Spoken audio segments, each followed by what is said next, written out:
Good afternoon, everyone. Welcome back to Starkey Farmstead. Today's video, 8 reasons why you really need to have rabbits on your farm, your homestead, or even just on your private property. All right, number 1, rabbit urine. A lot of people have no clue how amazing rabbit urine is. And I'm gonna show you guys real quick how we catch it and what we are actually using it for. Rabbit urine can be used as a nitrogen fertilizer as well as a pest deterrent. You heard me right, a pest deterrent. Now, if you're gonna catch rabbit urine and use it as a pest deterrent, you are gonna dilute it 3 to 1. For a nitrogen fertilizer, you're gonna dilute 5 to 1. Greatest thing is you put it in a sprayer, you're gonna spray everything, guys. Your starts, your transplants, your mature plants, your fruits, your vegetables, you're gonna spray everything. When your rabbits urinate, they tend to go to the same spot repeatedly in the cage. If you've ever raised rabbits, you know that you'll have to patch your cages occasionally because the rabbit urine will literally break down that part of the cage because they're constantly peeing from there. If you look under here, I have a bucket set up, and in it is some poop, but it's got rabbit urine in it. Very easy to strain through a stocking or a knee-high and get it directly into my sprayer. Then I just dilute it and spray my garden. The second reason you really need rabbits, manure. Okay, we all know how high commercial fertilizers have gone up in price, right? Well, you gotta cut it out, guys. You have to figure out a way to get your garden growing organically with what you have on hand. What I have on hand is rabbit manure. Now, the greatest thing about this rabbit manure, I can throw it straight in that garden, just like I just did. It is a cold manure. It is an odorless manure. If you're getting an odor from underneath your rabbit cages, it's the urine, guys. The urine is awful. It's not the manure. Rabbit manure has no smell. It's a cold manure, which means it can go directly from the butt of the rabbit to the root of the plant. It does not need to be composted. You can actually start a worm bed with the manure. That's worm forming. We have videos on that, how to start those, why you need them, what worm castings do. You can catch those videos later. But you want to know one thing. Rabbit manure is 4 times greater in nutrients than cow or horse. And it is 2 times greater in nutrients than chickens. So think about that. Number 3, you can butcher out your rabbits, catch their blood in a bucket just like that one. And you can either take the time to dry that blood into blood meal or pour that fresh blood into your garden.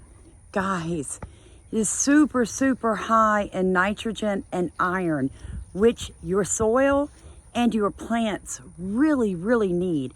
And another great thing is when you add blood to your garden, deer, squirrel, and rabbits, wild ones, they don't want anything to do with that. Nothing to do with that. So it's a great deterrent to get it into your garden. So those are the main 3 reasons I would suggest to you to have rabbits if you're an organic grower, okay? Or you're just looking to reduce input costs to grow a garden on your farm, your homestead, or your property. Now let's talk about the other 5 amazing reasons why you need to have rabbits. Number 4, rabbit pelts. So what a lot of people do that homestead is when they butcher out, they skin the rabbits, they tan the hides, and they make products with those hides like clothing, hats, mittens, blankets, or they sell them. Now at Starkey Farmstead, we haven't gotten that far into it, but I tell you what, I could see us doing it in the future. All right, number 5, rabbit meat is one of the healthiest meats available to you and your family, especially if you have someone dealing with health issues, guys. It is high in protein, vitamin B12, and selenium. and it has 50% less calories and the same size portion of meat than a ribeye steak.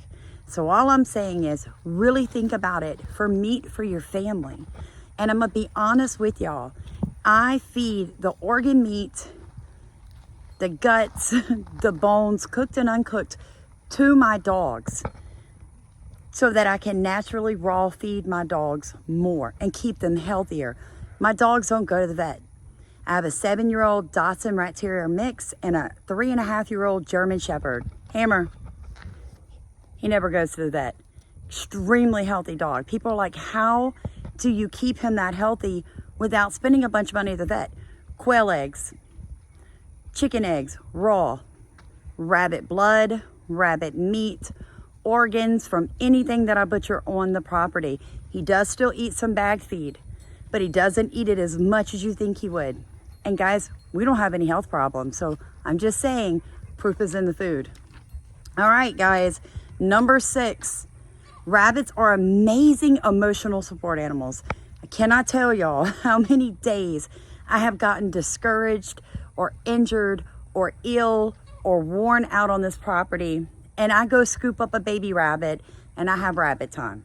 Me and the baby, we have snuggle time. I carry around that little fuzzball all day long, loving on it. Am I gonna butcher it? Yeah, I am. But I can tell you this, that while it's alive on my property, it lives its best life. I don't put my animals in a cage and never touch them. I have a relationship with all of them. I sell them as pets and emotional support animals to people. And here's the tip, they can be potty trained to a cat litter box. Just saying. All right, number 7, rabbits are super, super easy to care for. They don't always have to be pelleted fed. We have so many videos out on natural feeding your rabbits, guys, a cut down on the expense of raising them. You don't have to pellet feed your animals every single day. Just like I don't bag feed dog food to my dogs every day. Do I use it? Yeah. I just put a pitchfork to my foot. Then I caught COVID. I promise you guys, I wasn't out here harvesting vegetables and fruits for my dogs, my chickens, my quail, and my rabbits. They lived on oats, black oil, sunflower seeds, and pellets and hay while Sam was recovering. That's okay. But we go beyond the pellet. Some of you caught that. If you didn't, do some research on what that means, guys. And number 8, they breed so super fast, guys. Come on, you can't find an animal anywhere in the world that can outbreed a rabbit. So I hope this helps you guys. Please like, comment, and subscribe here to Starkey Farmstead. We're doing everything that we can to help you guys understand. You have got to lower your input cost, create more outputs. For every animal that you have on your farm, your homestead, or your personal property, how is that animal benefiting your property? How are they helping you walk your vision? You need to do your research. That's why we tell you guys, we started with rabbits for a year. Then we got chickens for a year. Then we got quail. Then we adopted the baby goat. We didn't start this 3.5 years ago. Go get all those animals, whole bunch of pelleted feed, and rock it. That isn't a very smart plan. Okay, you're gonna get in over your head. You've got to start small. Do not despise small beginnings. It's a reason God tells you that in the Bible. Do not despise small beginnings. Become an expert with whatever animal that you're dealing with. Listen to people's suggestions. If it doesn't make sense, throw it out the window. But if it does make sense, maybe you need to adjust. So I hope that this helps you guys. It's 8 really, really, really good, solid reasons why you need rabbits on your property. If you haven't already done it, if you're thinking about starting with chickens first, I suggest you start with rabbits. Honest to God, guys, start with rabbits. You guys have a super blessed day. Get out there. If you haven't purchased rabbits, give me a call here at Starkey Farmstead. We'll hook you up. You guys have a blessed day. Thank you for watching. Please like, comment, and subscribe.